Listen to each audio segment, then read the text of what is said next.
I'm Dan, and it's a fan theory video, and this is part 2 of the Red Dwarf 1999 to 2009 bridge.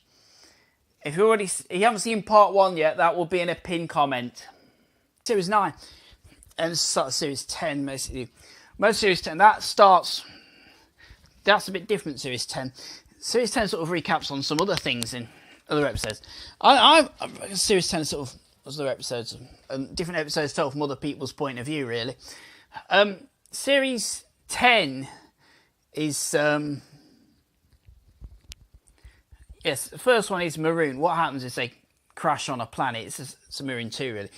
Well, they'll crash on the planet all for the whole of Series 10.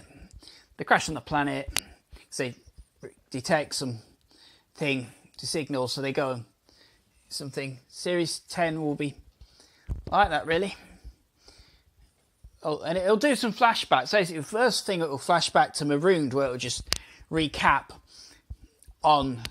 This Cat and Crichton will tell the story of Marooned from you'll see it from their point of view. That episode, because that episode didn't have enough Cat and Crichton in it.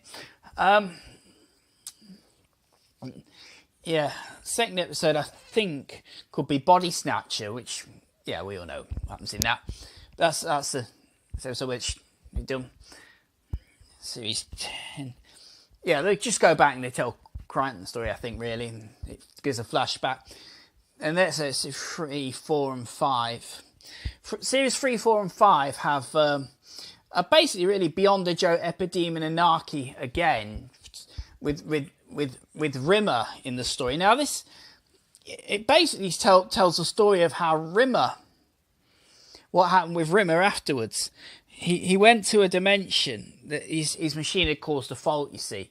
He went to the dimension that Lister had gave his cat originally, and then he went into another. Then afterwards, he went to another dimension where Kachansky was in it.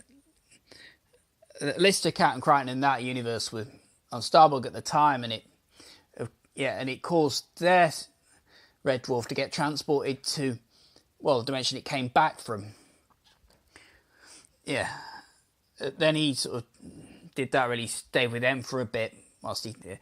And then he tested it out. He tested the machine out again after Anarchy. Maybe there could be a slightly different story if it's remembering up in Kachansky. Those yeah, as I think Beyond the Joke could do something. I mean, it's the Jane Austen bit might not work. But then again, I've had the idea of Abel and something crashing and things like that. And Lister's thingy sort of going as well. There's Lightbee in that, so they could reboot him up, and it has to go through Abel, and then Abel's nanobots sort of take it into the Lister that was bad. It sort of takes it back to his personality before. It makes more sense, really. Make the episodes better. Maybe they could even do that with Cat and Crichton. I don't know.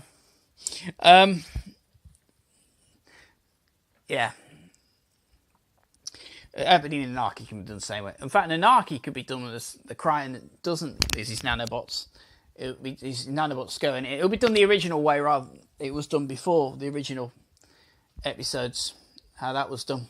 The original way, with Rimmer rather than Kachansky. He takes it back afterwards. Oh, that's basically. Actually, I'm going to leave that back into the final episode, which is Dad, which is basically the episode which is set between Lister and as well between series 2 and series 3. It does a flashback of that as well.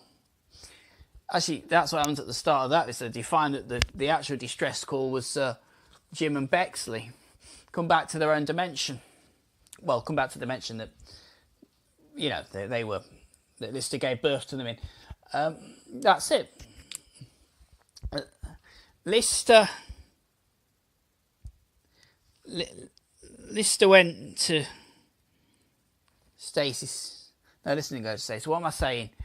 I'm saying some weird things. So that's what happens. That's what they detect the signal actually was. And he tells Jim and Bex the story of how they were. See, even that, what happens between. That's the whole thing with Crichton being there before. I did do that in Resolving the Timeline. I said something about that as well. Him going back. That's it, basically.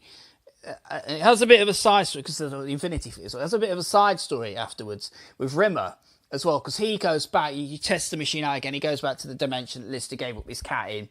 Lister gave up Frankenstein. So he goes to there.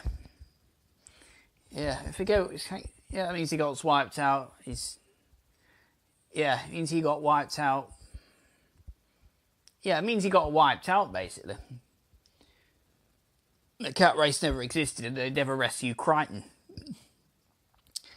So there's a bit of an Infinity Fleet. Yeah, there's a bit of a side story with them, the Infinity Fleet, where Rimmer goes back, and he goes back to that point in time. He goes back to that point, and it causes the Red Dwarf, of course, the one that was transported into the other one. It causes that one to get transported back to the dimension that Kachansky came from. That's it, basically. Isn't it? That's what happens. This Kachansky. Then what happens? Yeah. Then Rimmer, he goes back to the dimension that he came from. This time, the dimension hopping machine is still gone. He stays afterwards. Yeah, the dimension hopping machine is still got. It's still got a fault, but that's why it transports a nano crew because it transports them to the dimension that he's just been in. That's it, basically. And yeah, well, that's it, basically. That's basically what happens. There's something else. It's like a one-off episode as well that I like to see, that's set between series 11 and 12. I don't know what to call it yet. It explains the whole story from the person who also became Ace Rimmer, because when this was away, he trained another Rimmer to become Ace Rimmer, probably one for Kachansky to make sure to mention that Lister gave up his cat, whatever.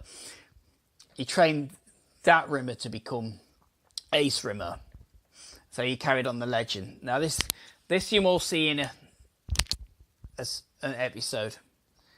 I mean that thing with Kachansky taking the thingy. I mean you don't see until between it explains what happened to her, basically. Yeah, between series 11 and 12. I don't know what to call it yet. Well, that's it, basically. Series 11. Yeah. But it sort of amalgamates them together, and sort of Ace Rimmer as well comes out, and he tells them what's been happening. And yeah, well, so when Kachansky, it says what happens, Kachansky will load Rimmer's light B from that thing, and then he'll go off in his own thing to carry on the Ace Rimmer legend. That's basically it, really. That's what happens between series 11. That's basically 1999-2009 bridge. Okay, I know the last bit is not actually in the 1999 to 2009 bridge, but never mind. Oh well. And well, that's basically it, really, for the whole series. Like I say, my name's Dan, and smoke me a kipper. I'll be back for breakfast.